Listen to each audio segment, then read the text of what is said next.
or can you, for weeks while the OpenSSL patches. So at any rate, we decided we wanted everybody to kind of find out about this all at once. And ideally, we wanted to have as many computers able to be protected and patched, with a workable solution before the thing leaked out or was publicly disclosed. To try to minimize the number of vulnerable systems over time. That was the only objective metric I could come up with that we could have as a goal to try to minimize. And the hope, we knew that it would leak eventually, so we wanted to go directly to the people who actually own the code or the specification documents that would need to be changed in order to roll this out as a solution. So we needed a project. Project Mogul. And we named it Project Mogul. And by we, I mean Marsh. He told me he always wanted to be involved in something named Project Mogul. Since I was a kid. Well. That's right. Yeah, I mean, okay, for those who didn't know, Project Mogul is a Cold War Air Force project where they sent up these high altitude weather balloons for something very secret. And they were the cause of all those UFO sightings. Exactly. So at any rate, I hated the name, and that didn't matter, apparently, so we used it. So as the first decision of naming the project as part of the project, yes, it turns out that Jeff Mogul is the third author listed on the HTTP 1.1 spec. I did not know this. I checked Wikipedia, and the you know him? project got off to a good start. I checked Wikipedia. The Moguls died out hundreds of years ago. I thought the name was free. Anyway, namespace collision, day one. All right, so we decided we wanted a disclosure plan, four basic phases. The idea was to first find what it was characterized to me as, I needed to find the gray beards and tribal elders of the data security world. So, I think some of them are here. Indeed, many of them are here. And disclose to some selected people first to kind of find out if we were nuts, working repro notwithstanding, and then to kind of pull together a small group of actual SSL implementation owners, code owners, and ideally start working forward towards a fix. And then over time, widen the circle, right? So start with maybe OpenSSL, pull in Apache, pull in Tomcat, I don't know, and keep sort of diffusing outwards. And hope for, at the end of it all, a controlled public disclosure. And even if it leaked before that, hopefully we could be as far down the path as possible towards having a deployable patch that went at the point where it did become public. So I've already gotten at least one comment from the audience on this before the slide even came up. One of the things that we we are full disclosure guys at heart, but this seemed like an odd case with being a pretty being an SSL bug and a protocol bug.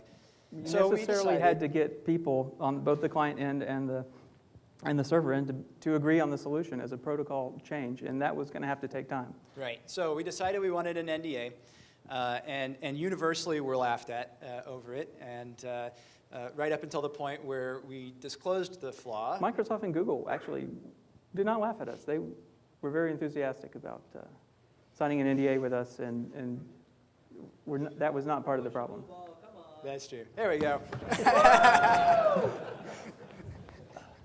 All right, so at any rate, the other thing is we obviously wanted to put pressure on vendors to make forward progress because we didn't think it was fair to keep the open source community sitting on something for a long period of time when, just to kowtow to vendors, commercial vendors. And so we wrote the NDA to expire at the end of January. So that was like 5 months, I think, 4.5 months or something from the time that we disclosed this to the group that we did.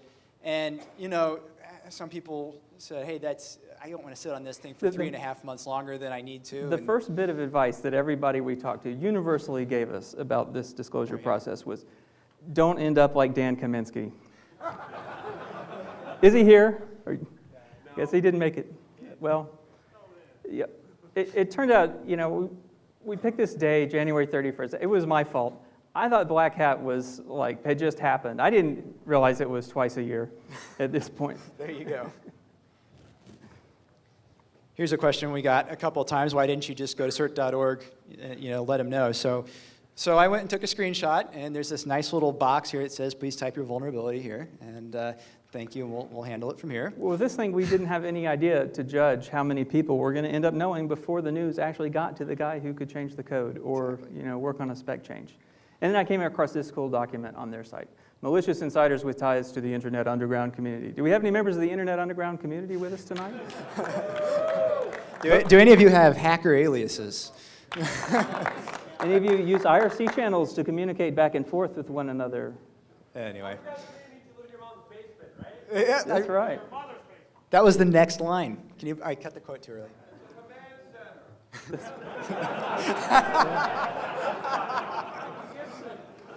All right, so I'd known Frank Haidt for a few years, and I thought he was, I trusted him to get some advice from him. So we gave him a call about this, and he confirmed our intuition. The city is headed for a disaster of biblical proportion.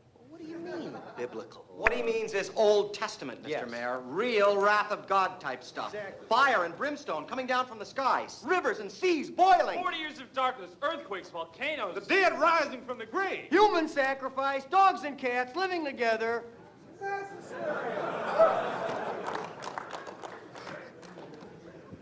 Yeah, so Frank, and literally, the wrath of God stuff is a word-for-word quote from Frank. Okay, so at any rate, Frank's wife wasn't pleased with us because of the smoking again thing. At any rate, he basically put us in touch pretty quickly with some people for some peer review. So the first call I think we made was to John Callis. Thank you, John. Who offered us some wise guidance. After telling Marsh that he was an idiot to post in SHA-1. And the next call we made was to Ben Laurie, and Ben, of course, is an OpenSSL maintainer and an Apache project member. Dan Gear, because of his longtime involvement with Kerberos, of course. And finally, spent some time on the phone with Jennifer Granick on a number of occasions over at the EFF. She's an attorney who has more experience, at least, than anybody else I know of in handling these kinds of things. She gave us some good bits of advice as vulnerability disclosers. Indeed. So we thought we needed a disclosure plan, and it turned out we needed several. And that one aspect of the plan is probably the thing that was the most important in the end. We revved this plan over, repeatedly over nice long conversations. The best part of these plans were that we were throwing them away regularly. Exactly. And trying to keep the project flexible.